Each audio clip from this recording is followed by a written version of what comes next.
मामले में समाजवादी पार्टी के सांसद जियाउर रहमान बर्क के आवास पर नोटिस देने के लिए पहुंची। हालांकि सांसद महोदय घर पर नहीं मिले। बताया यह जा रहा है कि नोटिस देने के लिए संभल पुलिस अब किसी भी वक्त उनके दिल्ली आवास पहुंच सकती है। आमतौर पर पुलिस नोटिस घर पर चस्पा कर देती है, चिपका कर चली जाती है, लेकिन इस बार पुलिस ने ऐसा नहीं किया। वो नोटिस अपने साथ लेकर गई है। दरअसल 24 नवंबर को ही हिंसा के मामले में पूछताछ के लिए धारा 35 का नोटिस देने के लिए पुलिस पहुंची थी। पुलिस 24 नवंबर की हिंसा को लेकर समाजवादी पार्टी के सांसद जियाउर रहमान बर्क से पूछताछ करना चाहती है। सांसद बर्क के खिलाफ हिंसा के मामले में मुकदमा इस समय दर्ज है। दीपा सराय स्थित आवास पर भारी पुलिस फोर्स के साथ पुलिस के आला अधिकारी नोटिस देने के लिए पहुंचे थे, लेकिन उस समय सांसद महोदय घर पर नहीं थे तो नोटिस नहीं दिया जा सका।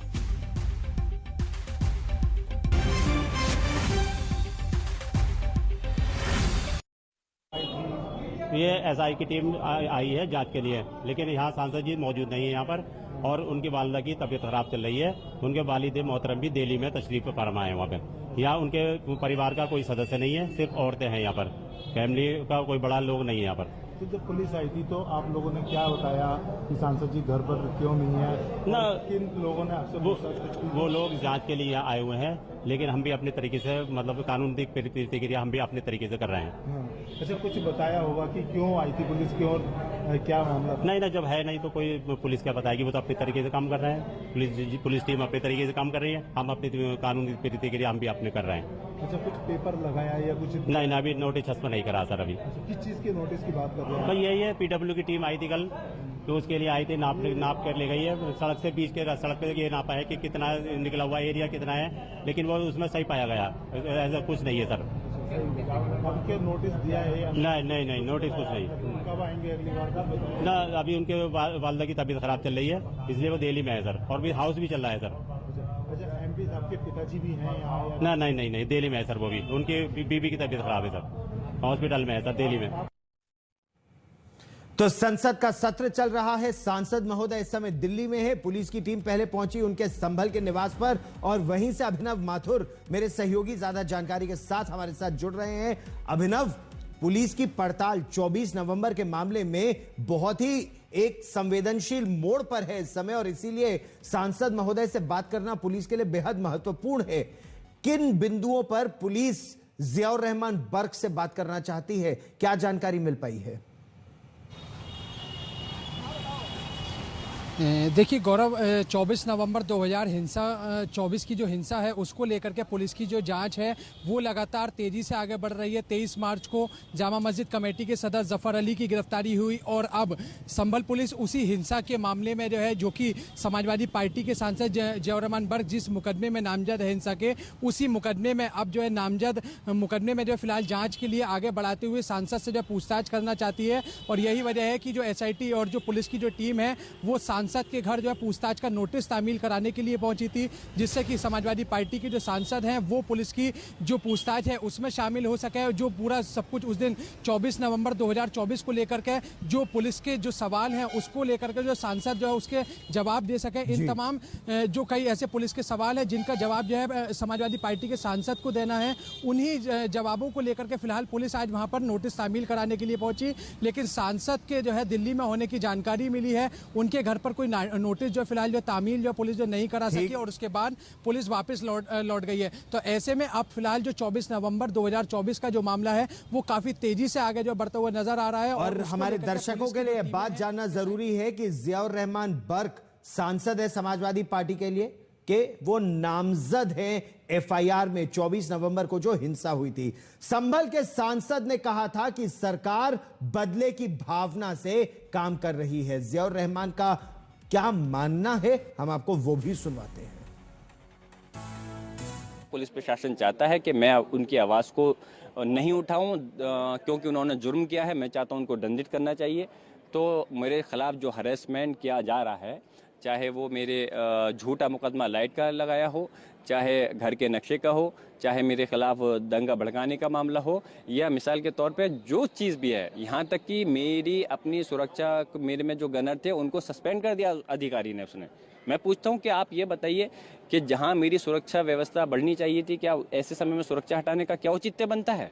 एक गनर दिया गया बाद में, जहाँ मेरे साथ 3-3 गनर चल रहे थे। तो ये लोग बदले की भावना से काम कर रहे हैं, लेकिन मैं बताना चाहता हूं, जितना बदले की भावना से आपको काम करना है आप करिए, लेकिन वक्त, इतिहास कभी बदलता नहीं है, समय ज़रूर बदलेगा। हमें अपने माननीय न्यायालय पर हमें यकीन है कि हमें इंसाफ मिलेगा, और जब वक्त इंशाल्लाह बदलेगा तो ज़रूर जिन लोगों पर जुल्म ज़्यादती है उनको इंसाफ ज़रूर मिलेगा। और मैं अपने लोगों के, मेरे ऊपर जुल्म ज़्यादती अगर की जा रही है आवाज़ को दबाने के लिए, तो मैं अपने लोगों को आवाज़ को दबाने के लिए उनके हक़ की आवाज़ को दबने नहीं दूंगा। मुझ पर जुर्म करना है करो, लेकिन मैं अपने लोगों की आवाज़ को बरकरार रखूंगा। संभल में आज का दिन एक बार फिर तनावपूर्ण है। क्यों? संभल में सैयद सलार मसूद गाजी की याद में लगने वाले नेजा मेले पर इस बार प्रतिबंध लगा दिया गया है। सलार मसूद गाजी एक विदेशी आक्रांता था। हर साल संभल में मेला लगता था एक आक्रांता के नाम पर, लेकिन इस बार परिस्थिति कुछ ऐसी है। संभल में लगातार तनाव रहा है और प्रशासन को लगता है कि मौजूदा स्थिति में एक छोटी सी चिंगारी भी बारूद बन के फट सकती है। इसीलिए मेले पर प्रतिबंध लगा दिया गया। सैयद सलार मसूद गाजी को जो महमूद गजनवी था, जो अफगानिस्तान से एक विदेशी आक्रांता भारत में आया था, उस साम्राज्य के सेनापति के रूप में जाना जाता है। आमतौर पर उसे महमूद गजनवी का भांजा भी बताया जाता है, जो उस समय का एक प्रमुख आक्रमणकारी था, जिसने भारत पर 1, 2 या 3 बार नहीं 17 बार हमला किया था। महमूद गजनवी ने 1025-26 में सोमनाथ मंदिर को भी लूटा था। सालार मसूद को गाजी मियां या बाले मियां के नाम से भी जाना जाता है। वही नेजा का मतलब होता है भाला, और भाला गाड़कर हर साल संभल में होली के एक हफ्ते बाद इस मेले का आयोजन होता था। लेकिन प्रशासन ने एक विदेशी आक्रांता के नाम पर होने वाले इस मेले की इजाजत नहीं दी।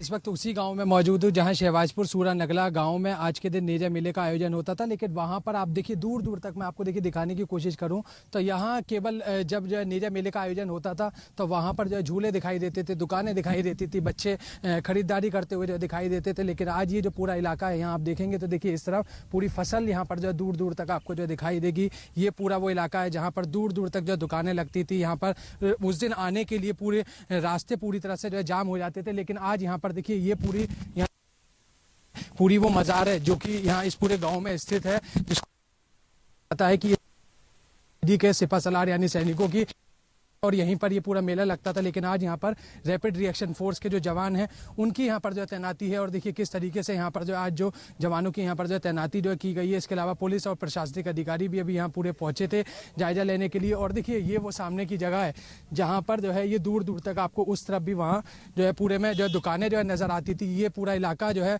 लगभग 1 से 1.5 किलोमीटर के इलाके में जो है यहाँ पूरे में दुकानें होती थी। लेकिन आज इस पूरी जगह पर केवल खेती और नजर आ रही है। यहाँ पर केवल पुलिस फोर्स के जवान नजर आ रहे हैं। और जब यहाँ पर देखिए देखा जा सकता है, जब एक बार फिर मेले का जो है दिन है तो आज सुबह से ही यहाँ पर अलर्ट है पूरी तरह से पुलिस जो है। ये देखिए सामने आप देखेंगे तो देखिए जो इलाके के लोग हैं, जो कोतवाली पुलिस है, वो आपको यहाँ पर जो दिखाई देगी। और तमाम जो लोग हैं वो यहाँ पर आगे जो है आए थे जो है इस पूरे इलाके को देखने के लिए। लेकिन पुलिस के लोग जो है उनको यहाँ से हटाने का काम कर रहे हैं। तो ऐसे में नेजा मेले का दिन है, मेले को कोई अनुमति नहीं है, मेले की कोई दुकानें नहीं है, लेकिन पुलिस की सतर्कता पूरी है। पुलिस पूरी सुबह से ही जो मुस्तैद है और इस पूरे इलाके में कहीं ना कहीं आगे जो पुलिस फोर्स की जो तैनाती है। और इस बीच उत्तर प्रदेश के मुख्यमंत्री योगी आदित्यनाथ ने प्रदेश में अपराधियों को एक बड़ी चेतावनी दी है। गोरखपुर में एक सभा के दौरान योगी आदित्यनाथ ने कहा कि ये स्मार्ट सिटी है गोरखपुर। उनके अनुसार सुरक्षा के लिए पूरे शहर में सीसीटीवी कैमरे लगाए जा चुके हैं। अगर कोई अपराधी किसी बेटी को या किसी व्यापारी को छेड़ता है तो उन कैमरों की मदद से उसके लिए यमराज के घर जाने का भी रास्ता खुल जाएगा। बड़ी बात योगी आदित्यनाथ ने की, अपराधियों को सख्त चेतावनी। सुनिए। गोरखपुर शहर एक